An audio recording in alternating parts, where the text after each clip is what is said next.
বলো। তাই কি আছে ওর ভিতরে? বুঝতে পারতো না? খুলবো, ঠিক আছে, দাঁড়াও দেখি।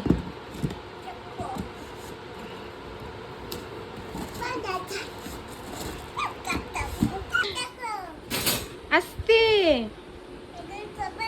হ্যাঁ, রাখো একটা, দেখি। দুটো, এরপর টব রাখবে। তিনটে ফুলের টব,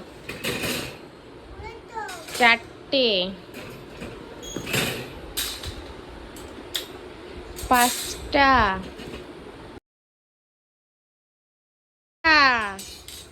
মোট আটটা। আর এগুলো কি? স্টপার, প্লাস্টিকের স্টপার, এগুলোর তলায় দেওয়ার জন্য।